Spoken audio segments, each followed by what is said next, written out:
èmi rèé o ṣé ẹ mọ̀ mi èmi tí wọ́n máa ń ní tí òwe Yorùbá ní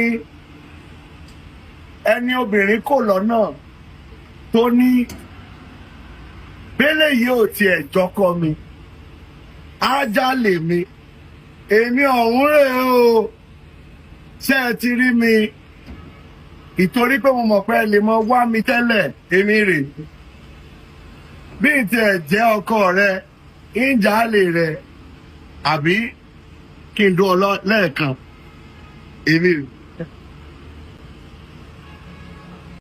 èmi rèé o ṣé ẹ mọ̀. mo wà very sure pé most of these videos tí wọ́n ń gbé wá about Aremu nsìn most of them bóyá old video tó ti ṣe sẹ́yìn ni o but TikTok ó láìka mi bọ́ Àbẹ̀kẹ́ Àdé náà ó ti wá post ẹ̀ ó ní èmi rèé o èmi tí ọmọbìnrin pàdé lọ́nà tó máa ní tẹ́lẹ̀ yóò bá ti ẹ̀jọ́ kọ mi kó jálè mi ká má parọ́ ká má jalè àwọn Afolayan family wọ́n fáìn bàjẹ́ wọ́n fáìn nù ó lóun rèé o tí mo bá ti ẹ̀jọ́ kọ ẹ̀ màá ṣáàjálè ẹ̀ ọ̀ kí n ṣe lẹ́ẹ̀kan síbẹ̀ ṣáà ní òun rèé ẹ̀ sọ pé Aremu kò rán anybody kò rán yàláyà anybody bó ṣe wà yẹn J-Mighty says if you understand what is passing as a speech you are a genius. Vicky said this is an old video actually mi mọ̀ pé Aremu ti ṣe fídíò kankan mo ti lọ sórí page he has not done any video so all of these videos are old videos but TikTok mi mọ ẹni tó kọ algorithm TikTok anything báyìí ó máa gbé old video ẹni yẹn jáde àwọn kan náà dẹ̀ máa dig and then you will think that ó ti ń bá Lizzy sọ̀rọ̀ ó ti ń ta sí anybody meanwhile kò ta sí anybody o.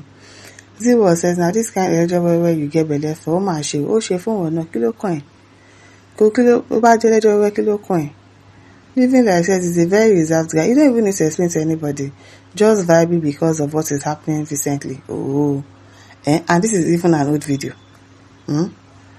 ẹni aláṣẹ pẹ̀lú gbogbo dẹ́ndẹ́n bólà omi nìkan yìí náà kí ló ṣe omi nìkan ẹ̀ olówó ló máa ń yọkùn mọ̀ kankan ẹ gbàgbé bóyá ṣẹlẹ̀ ẹlòmíì láìkí kó máa fọwọ́ pakùn kí ni mo fẹ́ fi flat mi ṣe ikùn mo fẹ́ máa fọwọ́ pa ródóródó kí n gbórí mi síbẹ̀ so bóyá nǹkan tí Fọlá náà láìkí nìyẹn kí n ti yín Aremu wey no send na papa kò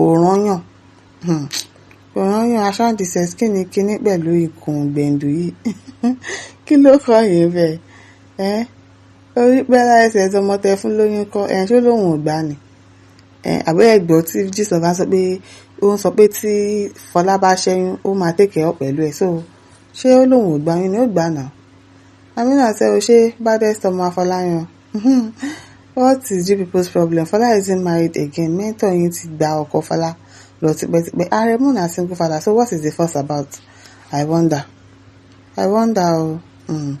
Big doctor said we don't see you. Baba Oluwaju wọn lọ. Ọkọ àǹtí Fọlá. Adeniran says Baba no send anyone. He doesn't. Baba ọmọ tó ń bọ̀ lọ́nà ẹ̀kọ́ ọkọ̀ Fọlá Tinubu. Olatira says God bless you my brother for your confidence. That's why I believe in my brotherhood from Igbomina. The guy has not even made any video. Ó sì lè ṣe video because mọ̀ pé tóun náà tó bá kọ́ ẹnu Aremu ò dá o. Ẹnu Aremu ò dá bó ṣe wà yẹn but he has not made any video. These are obviously old videos that he has done. Becky says ìwọ Ọlọ́run brother Aremu ẹ dákun ẹ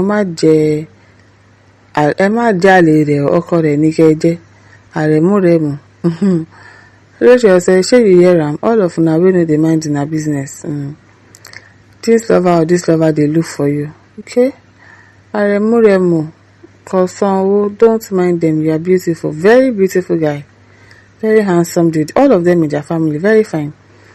So imagine Fọlá náà ọmọ tán síbẹ̀ so just imagine the cutie that they are going to give birth to the beautiful child that they are going to give birth to so ẹ fẹ́ ní ẹlẹ́ni lẹ̀ o gbọ́ rẹ̀ múnà bàbá wèrè gidi ni o ní ti ẹ̀mọ̀ yẹn o tí Lizzy bá try láti really come fún Aremu Lizzy máa sá kúrò tí Aremu bá bẹ̀rẹ̀ pẹ̀lú ẹ̀ òun gan máa pé kí ni mo ṣe yìí So ẹ ra fàrẹ̀mú lẹ̀ o. He no send at all exactly. He doesn't send. He doesn't care. I'm telling you. Ọkùnrin mẹ́ta fúnra ẹ̀. Okay, bàbá ọmọ tó ń bọ̀ lọ́nà ẹ ṣé o, ẹ ṣé o, tí náà dé o, ẹ ṣé o. Ṣé ẹ mọ̀ mi? Bẹ́ẹ̀ kẹ́yìn tèmi, don't forget to like, to share, to subscribe. Thank you for listening. Èmi tí wọ́n máa ń ní tí òwe Yorùbá ní